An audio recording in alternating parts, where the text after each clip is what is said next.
وقال نبینا صلی اللہ علیہ وسلم ان اللہ یرفع بہذا اقواما ویضع بہ آخرین۔ نبی مکرم صلی اللہ علیہ وسلم نے ارشاد فرمایا رفقائے محترم، اور یہ سیدنا عمر فاروق رضی اللہ تعالیٰ عنہ سے ہم تک بات پہنچی ہے کہ سمعت نبیکم، میں نے نبی مکرم صلی اللہ علیہ وسلم کو اپنے کانوں سے یہ الفاظ ارشاد فرماتے سنا ہے۔ یعنی درمیان میں کیا عمر فاروق فرما رہے ہیں، کیا فرما رہے ہیں؟ رسول اللہ نے کیا فرمایا؟ ان اللہ یرفع بہذا اقواما ویضع بہ آخرین، کہ اللہ تعالیٰ، اے میری امت، اللہ تعالیٰ اس قرآن کے ذریعے اس امت کو نہیں، امتوں کو اللہ اٹھائے گا اس قرآن کے ذریعے، ویضع بآخرین، اور گرا دے گا، گر جائیں گی اس قرآن کو چھوڑنے کی وجہ سے۔ تو اس قرآن کو پکڑنے میں امت کی بلندی ہے اور اس کو چھوڑنے میں امت کا تنزل ہے۔ تو اس قرآن میں ہم نے پچھلے اتوار کو رفقائے محترم سورہ المائدہ، 5ویں سورہ جس کا نام ہے سورۃ المیثاق، اس کی 2 آیات کی تلاوت کی تھی، آیت نمبر 11 اور آیت نمبر 12۔ اور ان آیات کا موضوع کیا تھا؟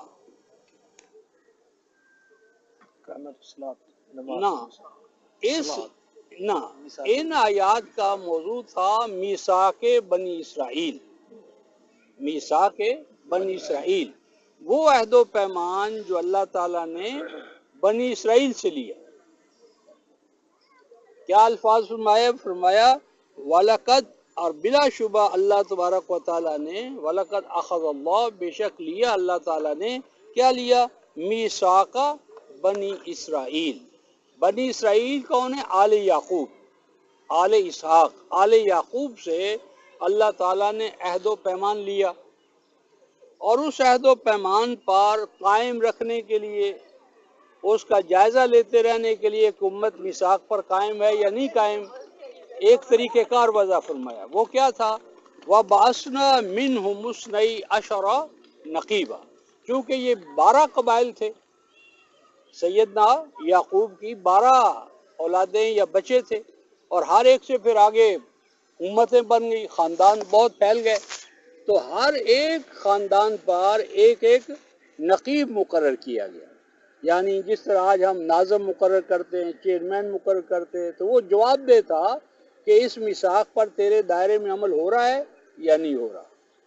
12 نقیب تھے، اور اس کے بعد ارشاد فرمایا وَقَالَ اللَّهُ إِنِّي مَعَكُمْ، اور اللہ تعالیٰ نے انہیں آگاہ کر دیا کہ اے لوگو، اے بنی اسرائیل، آل یعقوب، میں تمہارے ساتھ ہوں، میں تمہارا پشتی بان ہوں، محافظ ہوں، نگہبان ہوں، حمایتی ہوں، مددگار ہوں، میں انی معکم، میں تمہارے ساتھ ہوں۔ اور سب سے بڑی طاقت رفقائے محترم امت کی کیا ہے؟ اللہ تبارک و تعالیٰ کا ساتھ ہونا۔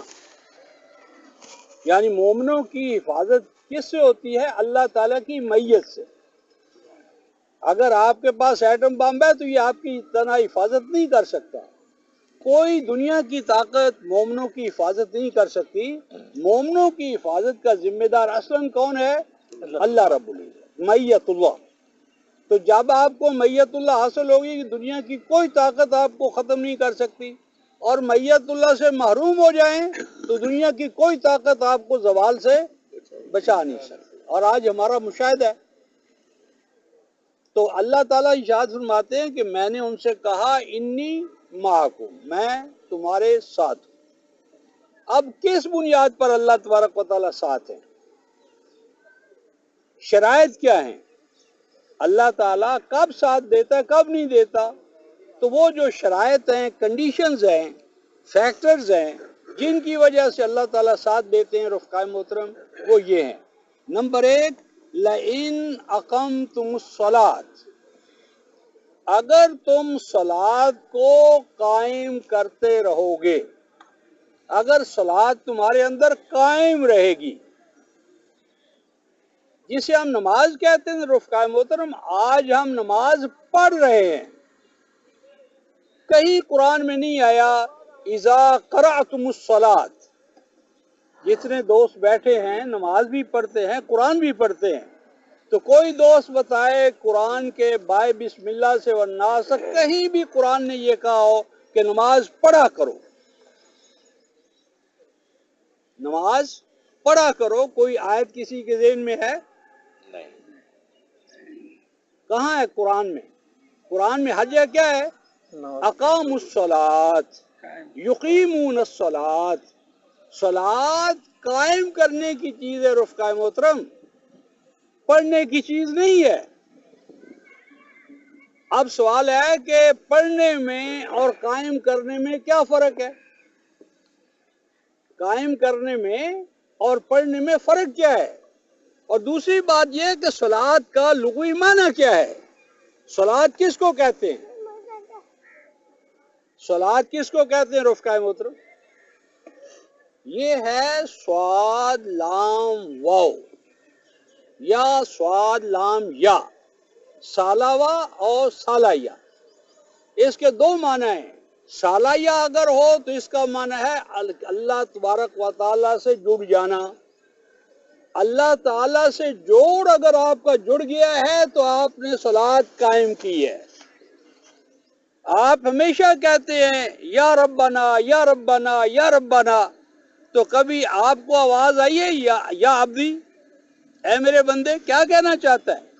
تو یہ اللہ اور بندے کے مابین ایک مکالمہ اور رشتہ ہے. تو صلاۃ اگر آپ کا کنیکشن اپنے مولا کے ساتھ ہو گیا ہے تو آپ کی صلاۃ ہے. اور دوسرا صلاۃ کا معنی ہے سورہ القیامہ 75 سورت کی آیت نمبر 32 پڑھیں. فلا صدق ولا صلی، آگے ولکن کذب وتولی. دو چیزیں ہیں. یہ قرآن کا سمجھانے کا انداز ہے بائی کنٹراسٹ، پیراڈاکسیکلی. قرآن ازداد کے ذریعے حقائق کو بیان کرتا ہے. کسی کو سمجھانا ہو کہ نور کیا ہوتا ہے تو اس کو سمجھ لو ظلمت سے. جب تاریکی ہوتی ہے تو نور نہیں ہوتا، نور ہوتا ہے تو تاریکی نہیں ہوتی. تو ازداد کے ذریعے تو قرآن کہتا ہے فلا صدق ولا صلی، نہ اس نے عمل تصدیق کی نہ اس نے صلاۃ کی. اور آگے کیا ہے؟ ولیکن کذب وتولی، تکذیب کی اس نے. تکذیب کس کی ضد ہے؟ کذب اور صدقہ ایک دوسرے کی تصدیق متضاد، اور صلاح کی ضد کیا ہے؟ تولا. صلاح کا معنی ہوتا ہے رفقائے محترم، عربوں کے ہاں جب گھوڑ دوڑ ہوتی تھی نا تو گھوڑ دوڑ میں جو دوسرے نمبر پر گھوڑا آتا تھا اس گھوڑے کو عربوں کے ہاں مسلی کہا جاتا تھا. عمر ابن کلثوم ایک بہت بڑا عرب شاعر ہے، سبع معلقہ میں اس کا ایک معلقہ ہے. اس میں وہ کہتا ہے کہ جب ریس کورس میں تم جاؤ گے، گھوڑ دوڑ ہوگی، لَتَجِدَ السَّوَابِقَ مِنَّا وَالْمُصَلِّينَ، لَتَجِدَ السَّوَابِقَ مِنَّا وَالْمُصَلِّينَ. تو اے ناظر، اے دیکھنے والے، نظر آ جائے گا کہ پہلے نمبر پر جو گھوڑے آتے وہ بھی ہمارے ہیں. سوابق سابقہ کی جمع ہے، سبقت لے جانے والے، آگے بڑھ جانے والے. تو فرسٹ نمبر پر آنے والے بھی گھوڑے ہمارے ہوں گے. اور آگے کیا؟ والمصلینا، والمصلینا، اور جو سیکنڈ نمبر پر گھوڑے آئیں گے وہ بھی ہمارے ہی ہوں گے. تو دیکھیں سوابق پہلے نمبر پر آنے والا، مصلینا دوسرے نمبر پر آنے والا، پیچھے پیچھے آنے والا، یعنی جو اگلے گھوڑے کے ساتھ بالکل اس کے ساتھ پچھلے کے ساتھ جڑا ہوا ہے، وہ جڑے ہوئے کو پچھلے بعد میں آنے والے کو، اتباع کرنے والے کو، پیچھے پیچھے آنے والے کو عربوں کے ہاں مصلی کہتے ہیں. تو جب آپ نے ایاک نعبد و ایاک نستعین مسجد میں کہا ہے نا، تو اس مسجد میں آپ نے صلاۃ کی ہے، اور بازار، گھر اور دفتر میں آ کر آپ نے اس کی اقامت کرنی ہے. الاقامت فی السوق والبیوت، اقامت صلاۃ ہوتی ہے مسجد سے باہر نکل کر، مسجد میں آپ کا اقرار عبودیت ہے اور عملی زندگی میں آپ کی اقامت صلاۃ ہے۔ جب آپ دکاندار ہیں اور دکاندار نے کیا کہا ہے، اقیم الوزن بالقسط، پورا پورا تولو، صحیح مال دو، ملاوٹ نہ کرو، تو اگر آپ نے ایاک نعبد کہا اور آگے آ کر کم تولا، ملاوٹ والا کیا، ذخیرہ اندوزی کر لی، صلاۃ آپ کی اقامت نہیں ہوئی۔ یہ اقامت صلاۃ نہیں، اقامت صلاۃ کو آپ نے قل ان صلاتی و نسکی و محیای و مماتی للہ رب العالمین لا شریک لہ بذالک امرت وانا اول المسلمین، آپ کی پوری زندگی پر جب دین نافذ ہو جائے گا پھر اقامت صلاۃ ہے، پھر آپ نے صلاۃ کو، وہ عہد عبودیت جو آپ نے مسجد میں کیا تھا اب آپ نے پوری زندگی میں اس کو قائم کرنا ہے۔ اسی لیے سورہ 107 کیا نام ہے، الماعون، الماعون کیا فرمایا، فویل للمصلین، فویل، ہلاکت، بربادی، تباہی کن کے لیے ہونی چاہیے رفقائے محترم؟ جو صلاۃ نہیں کرتے۔ لیکن قرآن یہ نہیں کہہ رہا، قرآن تو کہہ رہا ہے فویل، ہلاکت، تباہی للمصلین، جو عمل صلاۃ کرتے ہیں لیکن عمل صلاۃ کرنے کے باوجود عن صلاتہم ساہون، انہوں نے کبھی غور ہی نہیں کیا کہ یہ صلاۃ اللہ کو کیوں چاہیے؟ کیا اللہ تعالیٰ آپ کے سجدے، رکوع، قیام اور اذکار کو سننے کے لیے بےتاب بیٹھے ہیں؟ یہ قیام، یہ رکوع، یہ سجدہ رفقہ اللہ کے لیے ہے؟ اللہ ان کا محتاج ہے؟ اور یہ قیام، رکوع، سجدہ تو آپ کو قائم کرنے کے لیے ہے، آپ کے اندر کچھ پیدا کرنے کے لیے ہے، آپ کو قرب الہی کے پاس لانا ہے۔ تو صلاۃ آپ کو کچھ دینے کے لیے تھی، آپ کو کچھ بنانے کے لیے تھی، ٹو بیکم مور، اور ہم نے کہا بس الفاظ دہرا لیے، اللہ اللہ خیر صلی اللہ، تو ایسا نہیں ہے۔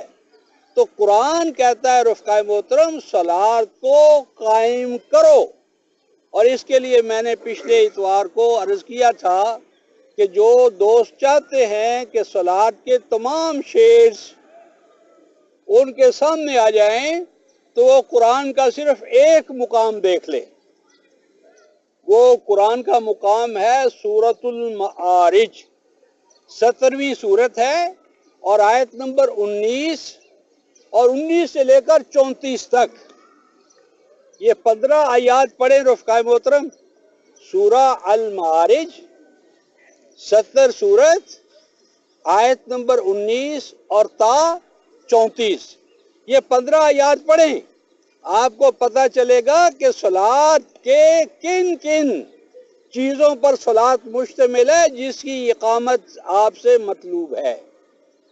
صرف مسجد میں جا کر امام کے پیچھے قرآن سن لینے کا نام صلاۃ نہیں ہے، صلاۃ اس سے بہت وسیع ہے، صلاۃ میں کل دین شامل ہے، کل دین صلاۃ میں آ جاتا ہے۔ کیوں کہ صلاۃ کے لیے پہلی شرط کیا ہے؟ وضو، وضو کیا ہے؟ طہارت، اور طہارت صرف رفقائے محترم ہاتھ پاؤں کو دھو لینے کا نام طہارت نہیں ہے، طہارت جو ہے وہ دل، دماغ، ہاتھ، پاؤں، جسم، جان، مال، منال، اولاد، ان تمام چیزوں کو مطہر بنانا ہے۔ ان اللہ یحبو کیا ہے؟ توابین و متطہرین۔ صرف وضو جو ہے، وہ صلاۃ جو ہے، طہارت جو ہے وہ صرف اعضاء کی نہیں ہے، طہارت کا اصل کام شروع ہوتا ہے رفقائے محترم آپ کے قلب سے، آپ کے دل سے، آپ کے دماغ سے۔ اگر دل دماغ کے اندر خواہشات کی بندگی ہے، مال اولاد ہے، دلوں پہ غالب اللہ کی محبت غالب نہیں ہے، تو وضو کیا ہوا؟ صلاۃ کی شرط جو تھی تطہیر ہے، طہارت ہے۔ پھر صلاۃ کی شرط کیا ہے رفقائے محترم؟ امامت ہے، امام۔ اور امام کیا ہوتا ہے رفقائے محترم؟ جو ہم جسے تنخواہ دیتے ہیں، کیا یہ ہمارا امام ہے؟ جعل الامام کی یتم بہ، امام تو بنتا ہے رفقائے محترم پوری زندگی کو جو مومن کی زندگی ہے اس کے اوپر آپ نے امام نے امر اور نہی کو قائم کرنا ہے پوری زندگی میں. تو ہمارے صلات میں جو امام ہے وہ تو پیش امام ہے شاید یا اس سے بھی نیچے. تو میری مراد یہ ہے کہ صلات ایک جامع اصطلاح ہے قرآن کی اور اس میں کل دین آ جاتا ہے. اور حوالہ لکھ لیں اپنی لوح قلم پر سورہ الاعراف آیت نمبر 170 والذین یمسکون بالکتاب واقاموا الصلاۃ انا لا نضیع اجر المصلحین. انا لا نضیع اجر المصلحین یہ ہے سورہ الاعراف رفقائے محترم اور آیت 170. الفاظ پہ غور فرمائیں. والذین یمسکون بالکتاب اور وہ لوگ جو چمٹ جائیں گے اللہ تعالیٰ کی کتاب کے ساتھ. مساقہ مضبوطی کے ساتھ پکڑ لینا. جنہوں نے مضبوطی کے ساتھ پکڑ لیا اللہ تعالیٰ کے کلام کو کتاب کو اور آگے کیا فرمایا وَأَقَامُوا الصَّلَاةَ اور پھر صلات کو قائم کر لیا. آگے کیا کہا اِنَّا لَا نُضِيعُ أَجْرَ الْمُصْلِحِينَ ان مصلحین کی محنت کو ہم رائے گاں نہیں جانے دیں گے. دیکھیے ساری اصلاح امت دو چیزوں پر آ گئی تمسک بالکتاب اور اقامت صلات. اب اقامت صلات میں نہ یہاں حج کا ذکر ہے نہ عمرے کا ذکر ہے نہ قربانی کا ذکر ہے نہ ایتاء زکوٰۃ کا ذکر ہے نہ امام کا ذکر ہے نہ وقت کی پابندی کا. یہاں ایک جامع لفظ بتایا تمسک بالکتاب اور اقامت صلات. آگے کیا فرمایا انا لا نضیع اجر المصلحین. امت کی اصلاح دو اور کوئی بات نہیں ہے. کتاب اللہ کو مضبوطی سے پکڑو اور زندگیوں میں صلات کو قائم کر دو. بس سارا دین اس میں آ گیا. اور اگر اور دیکھو قرآن کا اسلوب اور انداز کیا ہے 49/15 میں انما المؤمنون مومن تو بس وہ ہیں. انما کلمہ اثر ہے. مومن تو صرف وہ ہیں آمنوا باللہ ورسولہ جب ایمان لے آئے اللہ پر اس کے رسول پر ثم لم یرتابوا پھر ایمان باللہ اور ایمان بالرسول کے بعد وہ کبھی ڈاواں ڈول نہیں ہوئے. اور آگے کیا فرمایا وَجَاهَدُوا بِأَمْوَالِهِمْ وَأَنفُسِهِمْ فِي سَبِيلِ اللَّهِ اور جہاد کیا انہوں نے جہاد کرتے رہے جان اور مال کے ذریعے. اولئک هم الصادقون وہ سچے مومن ہیں. اب دیکھیے یہاں جہاد کہا جان اور مال کا نہ نماز کہی نہ زکوٰۃ کچھ بھی نہیں کہا. تو گویا کہ پورا دین جہاد ہے. یہ آپ کی صلات بھی جہاد کے لیے ہے زکوٰۃ بھی جہاد کے لیے ہے حج بھی جہاد کے لیے عمرہ بھی جہاد کے لیے اور پورے کا پورا دین جو ہے وہ جہاد فی سبیل اللہ. پورے کا پورا دین اقامت صلات ہے. پورے کا پورا دین کتاب اللہ کو مضبوطی کے ساتھ پکڑ لینا ہے. تو یہاں فرمایا رفقائے محترم پہلی شرط کیا ہے اقاموا الصلاۃ صلات کو قائم کرنا ہے. 5 چیزیں ہوں تو صلات قائم ہوتی ہے رفقائے محترم اور یہ ہم اگلے درس میں بیان کریں گے. پہلی چیز نمبر 2 فرمایا وآتوا الزکوٰۃ اور زکوٰۃ دیتے ہیں. زکوٰۃ رفقائے محترم دینا ہے. اور یہ جو صلات اور زکوٰۃ ہے رفقائے محترم یہ غلامی میں نہیں ہو سکتی. غور کریں قرآن حکیم نے سورہ الحج 22ویں سورہ آیت نمبر 41 میں الذین ان مکناہم فی الارض اقاموا الصلاۃ وآتوا الزکوٰۃ وامروا بالمعروف ونہوا عن المنکر وللہ عاقبۃ الامور. صلات کی اقامت اور زکوٰۃ کا دینا کہا ہے یہ ہو ہی نہیں سکتا جب تک امت کے پاس تمکن نہ ہو اس کی آزاد و خود مختار حکومت نہ ہو. آزاد اور خود مختار خلافت اور ریاست حکومت ہو تو اقامت صلاۃ اور ایتاء زکوٰۃ. دیکھیے مکی دور میں صلاۃ با جماعت فرض نہیں ہوئی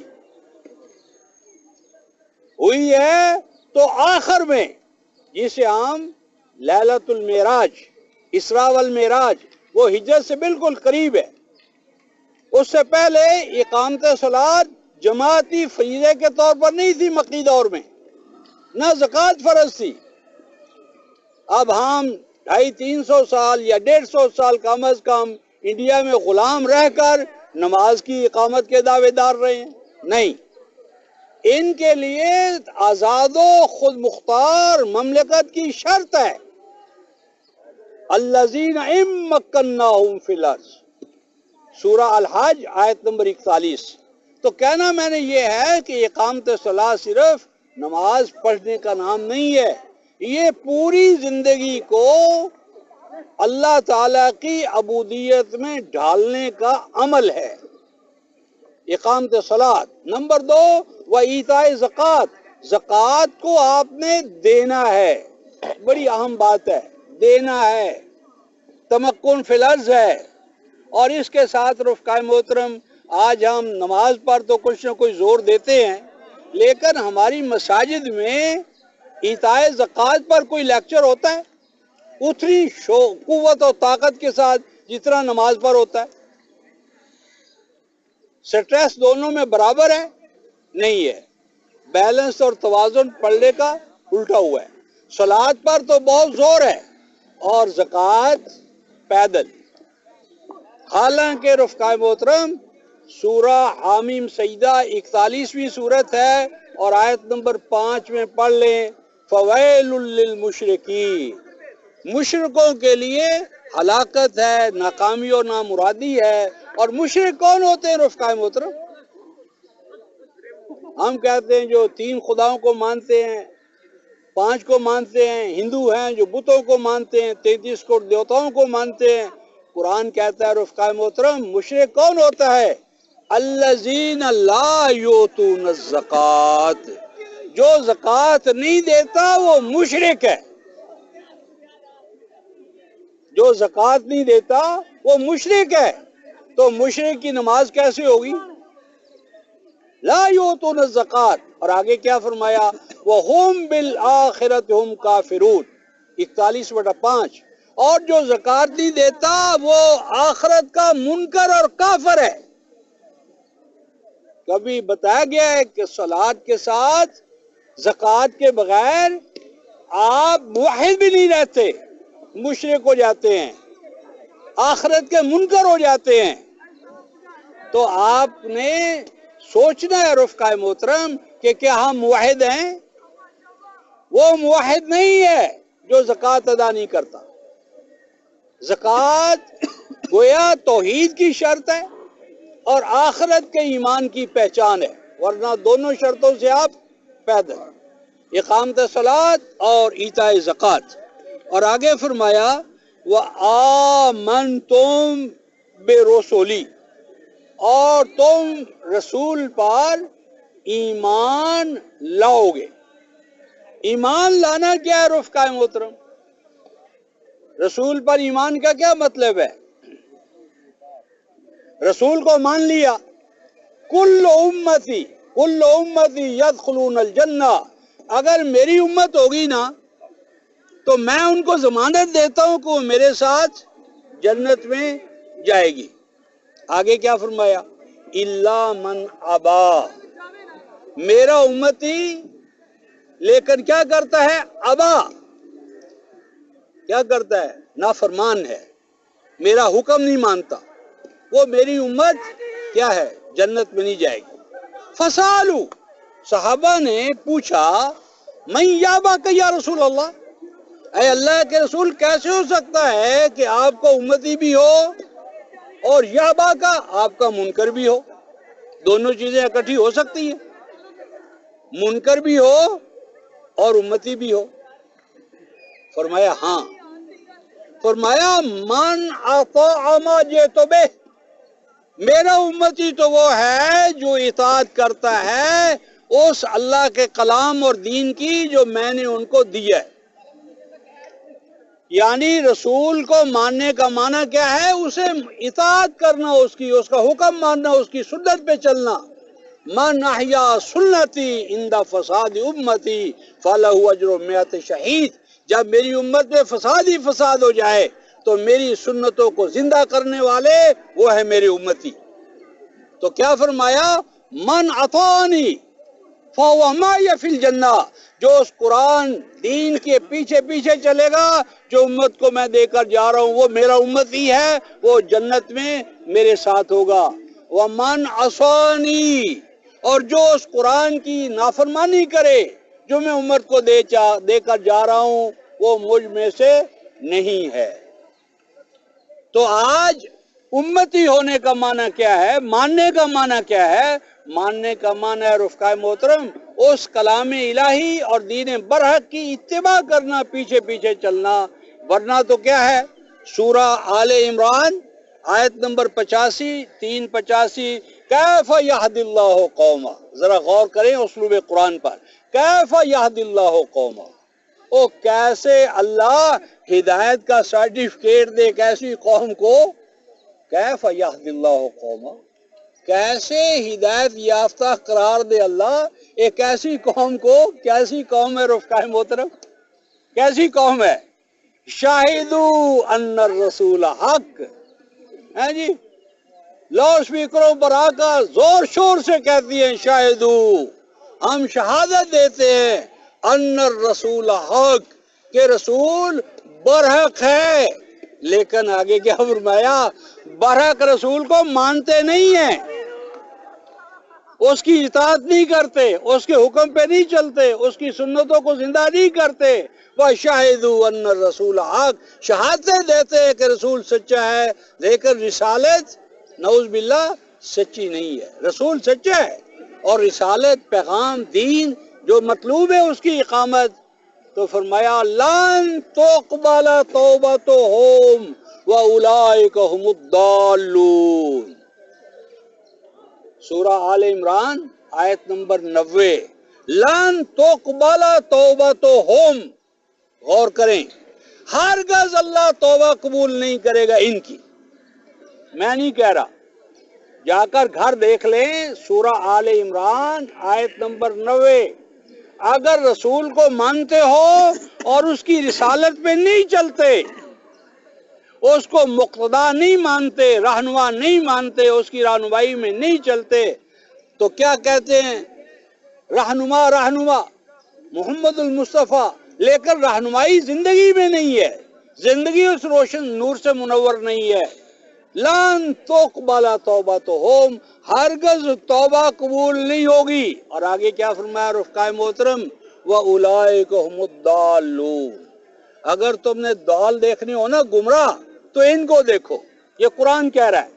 ہم نماز پڑھتے ہیں، رفقائے محترم کیا کہتے ہیں؟ اہدنا الصراط المستقیم صراط الذین انعمت علیہم غیر المغضوب علیہم ولا الضالین. ضالین کون ہوتے ہیں؟ جن کے راستے پر آپ نے نہیں چلنا. کون؟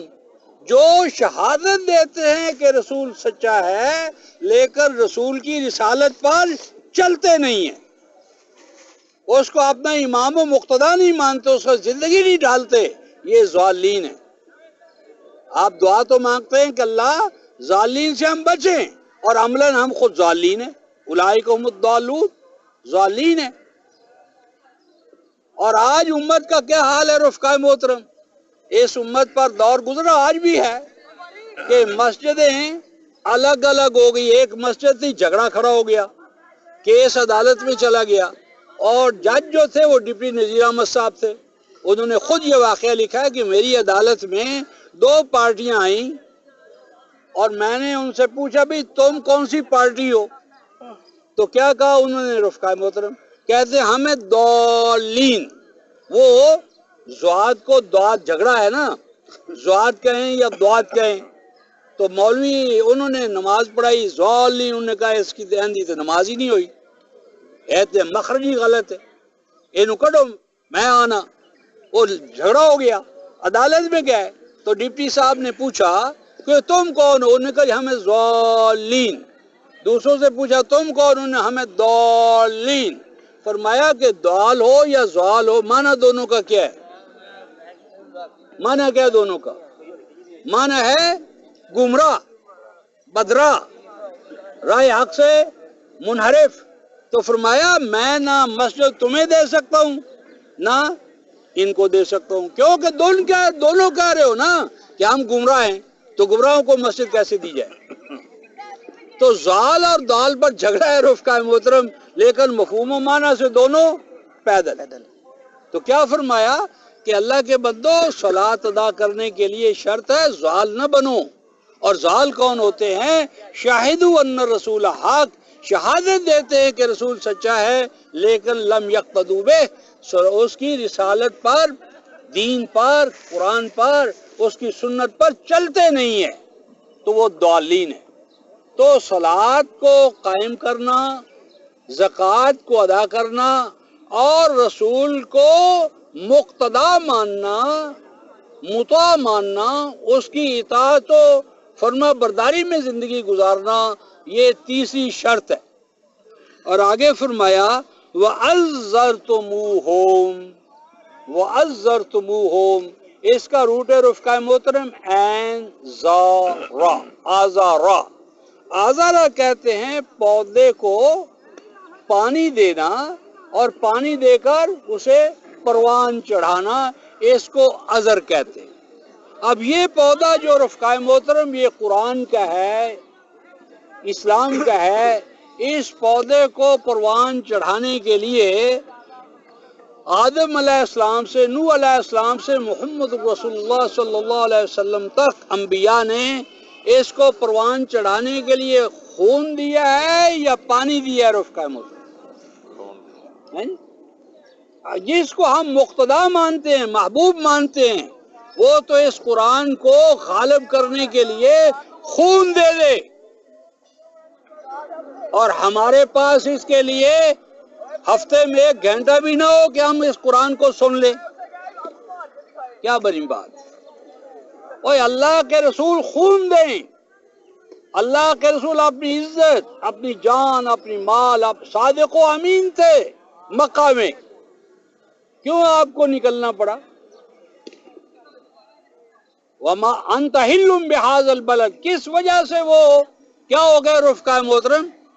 حل بہذا البلد، لا اقسم بہذا البلد وانت حل بہذا البلد. حل کا کیا معنی ہے؟ حل کا معنی ہوتا ہے رفقا محترم وہ شخص جس کو حکومت اشتہاری قرار دے دے. کیا معنی؟ مباح الدم، جس کے بارے میں حکومت یا عدالت یہ اعلان کر دے نا کہ جہاں بھی ملے اس کو کوئی قتل کر دے تو اس کا خون بہا یا قصاص طلب نہیں کیا جائے گا، وہ شخص ہوتا ہے رفقا ہل.